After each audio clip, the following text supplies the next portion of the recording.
We looked at, and we're finishing the healing of the boy that had a demon. And if you look at verse 20, this will get us down to the temple tax. There's an interesting interaction between Jesus and the disciples here. The disciples cannot figure out why they couldn't cast the demon out. And so they asked Jesus, why couldn't we drive it out? And Jesus' response is interesting. He starts off by saying, because you have so little faith. Now, exactly what that meant as they were interacting with this little boy and couldn't pull it off, Jesus doesn't go into detail, but the core reason is they had so little faith. What is fascinating is about, I believe it's 5 times, and we had this earlier because we came across this phrase, and I forgot to pull out the list, but there's 5 times, I believe, in Matthew, where Jesus is going to use this little expression, "Oh, you little faith ones," and it comes out in English as having little faith, but it's actually a description of who they are, little faith ones. It's kind of fascinating way. And in every occasion that Jesus uses it, it is not applied to the Pharisees. It's not applied to the crowds. The only ones that it's applied to every time he uses it is to his disciples. Oh, you little faith ones. And I think there are 2 things that we learn from this here. The first is that the disciples had a long journey of faith with Jesus. Think about how they must have grown somewhat in their understanding over the 3.5 years that they were with Jesus. Obviously, when they first started out with him, they had a different concept than after his resurrection. And the Gospels are clear about that. In fact, I think it's in the Gospel of John that he has on one occasion this little kind of a parenthesis comment. They remembered this saying of Jesus after he had resurrected. So I get the impression that several times after the resurrection and Jesus' ascension, the disciples would go back and they would remember not only events and occasions, but they would remember certain teachings, and it would start to click for them. They would remember those things, and it's kind of like their aha moment. They could now put 2 and 2 together, and it was now making sense. But here, they don't have enough faith to pull this off. Oh, you of little faith. And the second part of that I think is really amazing is Jesus is willing to work with people of little faith. Okay? And I think we need to hear this. Because discipleship doesn't mean you have to know it all when you start following Jesus. Far from it. But it is signing on for a lifetime of learning. How many of you are familiar with the phrase adult lifelong learning? If you're in education, you're familiar with that phrase. Well, that really characterizes a disciple of Jesus. You become an adult who is committed to lifelong learning. What it means to be a child of God, what it means to be a Christian, what it means to follow Jesus. And so he's working with these guys who don't have very much faith. And I'm sure that they had their moments of introspection when they couldn't do things they saw Jesus doing. Judy? We say to God, Lord, I know you can do this, but. Yeah, there's a but there. Well, yes, that raises the question in our own life. If we could envision Jesus looking at us today and say, oh, you have little faith, what would he be referring to in my life that still is evident that in this particular area or this particular event, I'm still a person of little faith, and I have to own up to that. And again, that's part of the growing of discipleship. For me to be aware of where I need to grow, where I need to learn how to lean on God much more than I ever have, and not just my own understanding and my own limited power to change things. It may be that at this point, see, think how long the disciples have been with Jesus at this point. And think of all the extraordinary miracles they've been able to perform. All of a sudden now, they're hit in the face with one that doesn't work. They're like, whoa. So they're trying to figure out, how come we couldn't do this? Well, this gives Jesus a perfect opportunity to teach about faith. He says, I tell you the truth, if you have faith as small as a mustard seed, you can say to this mountain, move from here to there, and it will move, and nothing will be impossible for you. Now, what's amazing about this particular verse is thinking about what impossible faith needs to look like for us. Maybe we have been disbelieving up to a certain point. Maybe we've been thinking, well, God can't do anything here. But when we step out in faith and acknowledge what Jesus has said here, what is it then that God can do in our life that's impossible, that maybe up until now we didn't think God either could or would or was interested?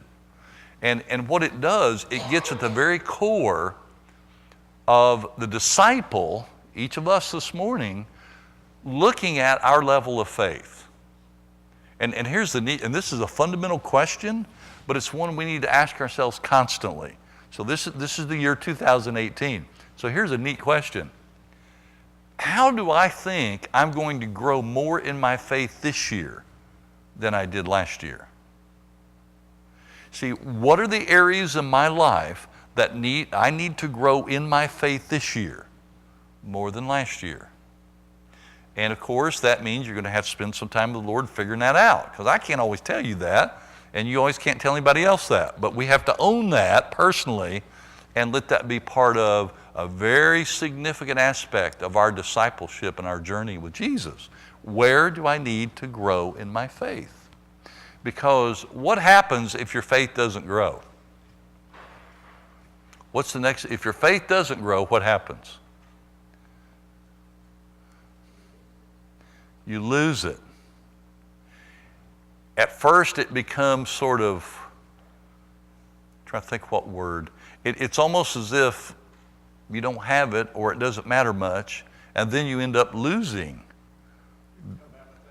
That's where I was looking for. You become very apathetic, don't really care. Think about how this describes so many people today. As far as their faith, they're apathetic about it. It's not really an important part of the way they look at their weekly life, because their friends and their technology and their work, kind of consumes their life. So their life of faith, they become apathetic about it. There's a really neat resource by Thomas More called Care of the Soul. And if I had written the book, I would have written it differently. But the value of that book for me was, he said, what you need to ask is, what condition today is my soul in? Like, wow. When you read through the Gospel of Matthew, Jesus is helping us ask that question in a million different ways as he relates to his disciples. And so this is true for them. What is it that they lacked? Oh, you of little faith. And so when they come together in Galilee, here's what he says: the Son of Man is going to be betrayed into the hands of men. They will kill him, and on the third day he will be raised to life. There are a couple occasions in his ministry where Jesus, at certain places, keeps warning his disciples of his impending crucifixion. It's on the horizon, it's coming. Well, in some of the places where he says that, they're like, Jesus, you don't know what you're talking about. It's kind of like they put their fingers in their ears. They don't want to hear this. But Jesus says the time's coming, so you need to be ready. And in Matthew, at this point, he says the disciples were filled with grief. And it's a word which describes not only their inner angst of Jesus having said that, but they don't really have a clue what that's going to mean for them. So there's a lot of inner anxiety and grief with Jesus making this comment. And so he's trying to prepare them, because he knows that it's not going to be long that time will come. And it's good to have Charlottestein. Good to see you this morning.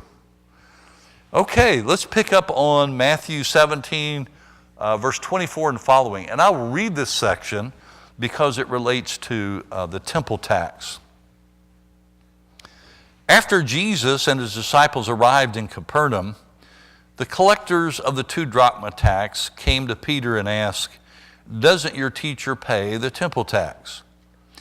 "Yes, he does," he replied. And when Peter came into the house, Jesus was the first to speak. "What do you think, Simon?" He said, "From whom do the kings of the earth collect duty and taxes? From their own sons or from others?" "From others," Peter answered. "Well, then the sons are exempt," Jesus said to him. "But so that we may not offend them, go to the lake and throw out your line. Take the first fish that you catch, open its mouth, and you'll find a 4 drachma coin." And I think in Greek it's called the stater. It's worth 4 drachma. "Take it and give it to them for my tax and yours." Wouldn't that be neat if we could pay our taxes like that? Just go out to the lake with your fishing pole, and whatever your tax is, just ring it in and you can send it in. Well, that's not quite how we're going to be able to do it. What's at stake here? What's going on in this little narrative? Because this is unique to Matthew. What's so important with this little episode that you believe is significant for Matthew's portrayal of who Jesus is and what discipleship is all about? So what's going on here that makes this paragraph fit very well in Matthew's picture of Jesus? Yes.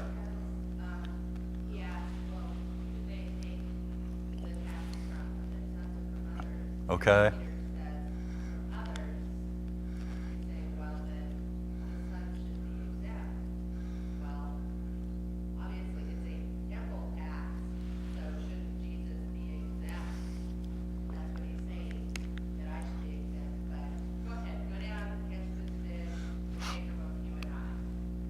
Yeah, and here's something else to add to that, Don, that it made me recognize.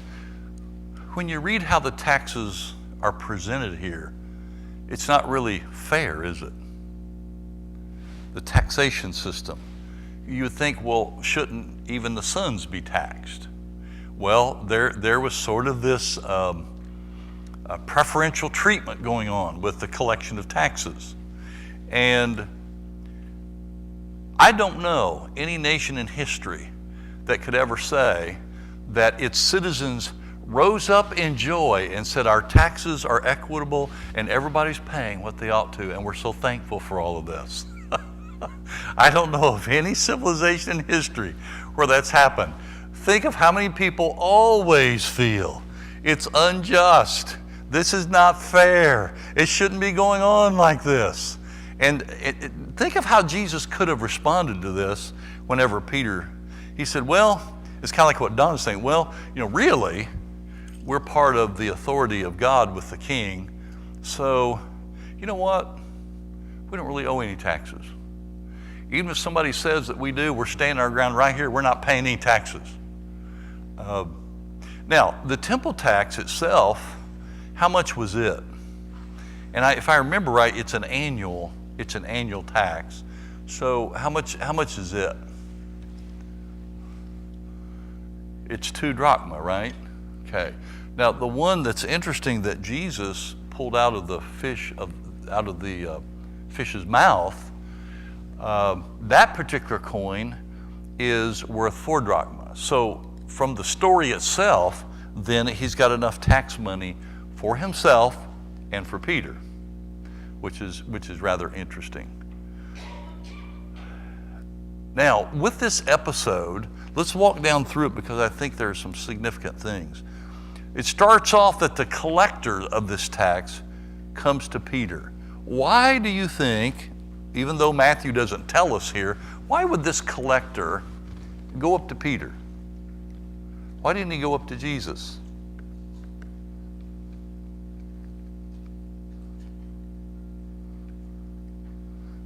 What do you think?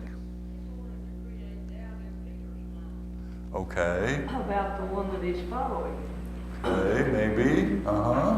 What else?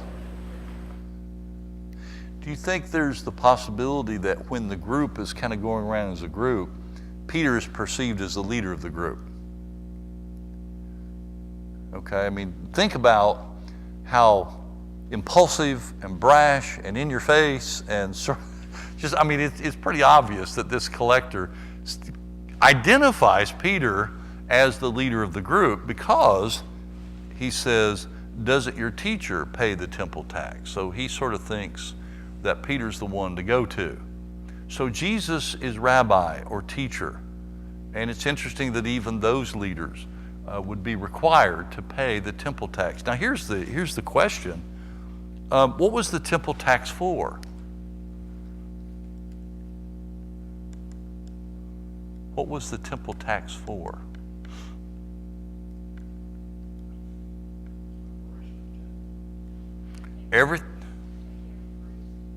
Take care of the priest, operation of the temple, everything connected to the temple.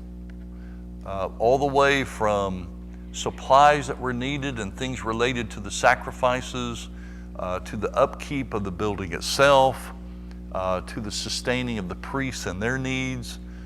Just across the board, the temple tax was designed to supply financial resources for the upkeep of the temple and all of its surrounding activities.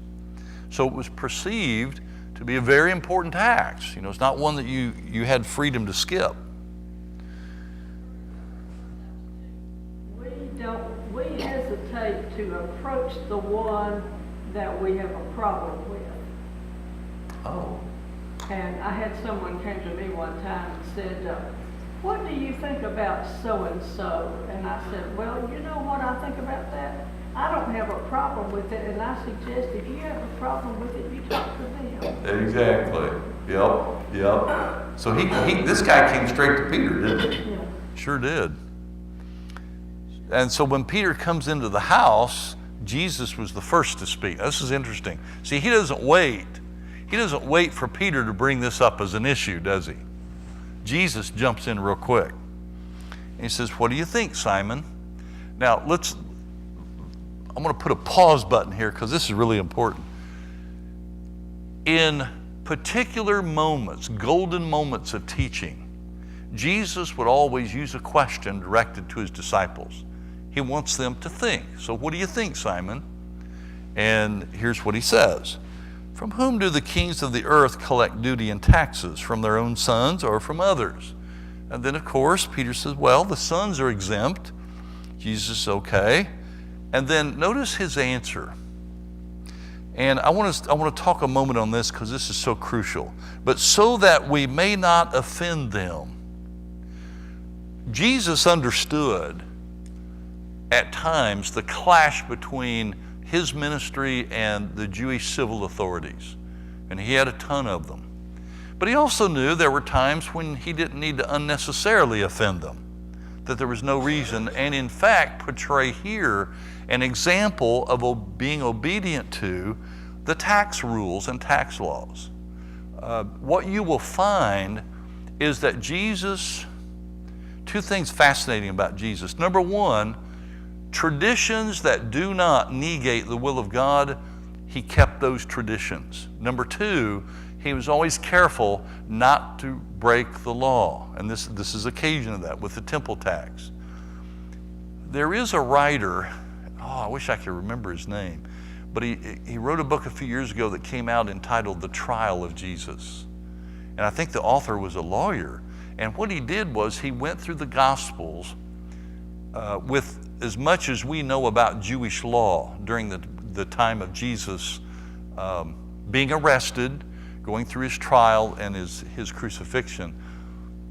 He points out specific laws that the Jews and the Romans were breaking all over the place for Jesus to be nailed on the cross. And it's quite ironic that Jesus is the one that is looked upon as the criminal when really the civil authorities are breaking rules and laws all over the place just to get him nailed to the cross. It's an amazing study. So if you ever run across that book, The Trial of Jesus, I would highly recommend it. But that we may not offend them. See, in our life of discipleship, there are occasions that with wise discernment and prayer, we need to come to that same conclusion that Jesus does. There are times that we do not need to offend others. We just need to go ahead and do what's right and just let it lay like that. And that's what Jesus is saying. So go to the lake, throw out your line, take the first fish you catch, open its mouth, and you'll find a 4-drachma coin. Take it and give it to them for my tax and yours. Now here's what's amazing. I don't know. Now, well, think about all of the miracles that Jesus performs in the Gospels.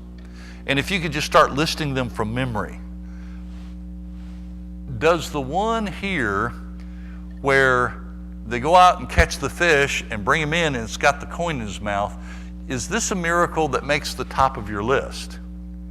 This is one that probably gets missed fairly often. You don't think of this miracle. It's a miracle. And it's one of the many miracles that Jesus performs. And this miracle is interesting. It's not a miracle of compassion. It's not necessarily to demonstrate by priority that he can do this as the Son of God. I mean, all the other reasons that we give for many of the miracles, they don't qualify for this one. This miracle is just performed on the spot so he can pay his tax. Yeah, Bill? Get him for illegally minting coins? Yeah. If the collectors start asking, okay, now where did this come from? How did you get a hold of this? You know. Another interesting point about this too, it does not include the other apostles. No, it doesn't, and that's been an interesting question. It's been raised a lot. You assume that somehow they knew about it and they paid their tax, but for some reason on this narrative, it's just between Jesus and Peter. Yeah, we don't have anything said of the other 10, and we just assume maybe they went ahead and paid theirs too. Okay. There are some verses that I want to connect with this because they're very important. Jump over to Matthew 22, and we'll be coming to this passage in the future, but Matthew 22, and this is a long section from verses 15 down through 22, and it's interesting because this comes up with, again, paying taxes. And you may remember that when the Pharisees were trying to trap Jesus, this is one of the many occasions where they're trying to trap him. They asked the question, is it right, to pay taxes to Caesar or not? And then, of course, Jesus says, look at a coin that's used for paying the tax. Whose inscription is on it? And they said, well, Caesar's. And then he gives that wonderful, famous answer. Well, give to Caesar what's Caesar's, and you give to God what's God's. And I've often thought, every time I read that, Jesus could have added to that comment, you guys, that's a no-brainer, isn't it? And it was a no-brainer. They thought they'd trapped him, but he used the coin to get out of that. Now, look at Romans 13, and I want to make a comment or two on Romans 13, another comment specifically related to taxes. Romans 13, and I want to read verses 6 and 7. And it's in the context of civil authorities that are, as Paul says, they've been established by God.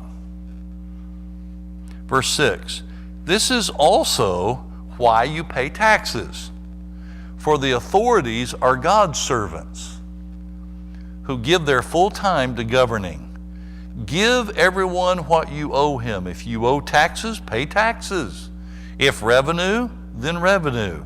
If respect, then respect. If honor, then honor. Paul's trying to lay down the Christian worldview that respects civil authorities because, interestingly, he says when you pay taxes, it's because those authorities are God's servants. Now, what I haven't read, historically, I would, and if you know of any sources, this has always fascinated me, that the fathers of the American Revolution, I've often wondered how they wrestled with this text. people like Jefferson and Washington and all those. If you all find ever in your reading where they directly comment on these biblical verses for Romans 13, I would love to find that. But I'm certain that they had to wrestle with this because they knew these verses. These authorities are God's servants. So taxes are supporting God's servants. We have to think through that. That's not normally how we think. We often think of people in civil authority that there's the devil's servants, especially if we don't like them, you know. But as Christians, we got to reframe our thinking here, that God ordains in a way that we don't know, and He's not let us in on all this. Civil authorities are the ones that He's established. And so we who are Christians have to respect that. And Paul's making sure that the church at Rome hears this. And then give to everyone what you owe. If you owe taxes, pay taxes. If revenue, then revenue. So this is an interesting narrative in Jesus' ministry here in Matthew chapter 17. Because Jesus doesn't want to unnecessarily offend when He doesn't have to. And I think He's using this for Peter, and if the other disciples obviously knew about this, it was His re-emphasizing how they needed to be obedient to paying the tax because of what the tax was intended to do related to the temple. Any comments or questions on that as we are winding down chapter 17 of Matthew? This is such a neat chapter. Started off with the transfiguration and all that went with that. And of course, as Jesus is there on the mount, listen to Him. Well, here's the interesting thing. He said, listen to Him. Look at what happens. The disciples around Him get to see this young boy filled with the demon healed because of Jesus. And Jesus calls them, "O unbelieving and perverse generation." So listen to Him. Watch what Jesus does. And then in the temple tax, the very same thing. Listen to Him. Look at how Jesus relates to something as simple as paying your taxes, the temple tax. He doesn't want to unnecessarily offend. And so you listen to Him, you watch how He operates, look at the priorities of Jesus and how He functions in day-to-day activities. And I'll end with this because this is amazing to me. When you take seriously the story of Jesus, just as we've been going through Matthew, He has so many wonderful, what I call day-to-day principles that can guide us. See, a lot of times we blow off Jesus' ministry because we think, well, that was way back then. But if you read beneath the lines, between the lines, and you're looking for spiritual principles and spiritual guidance that can be things you can sort of hang your hat on for day-to-day living, that come out all over the place in the book of Matthew. So we'll pick up next week on chapter 18, and thank you all for being here for class.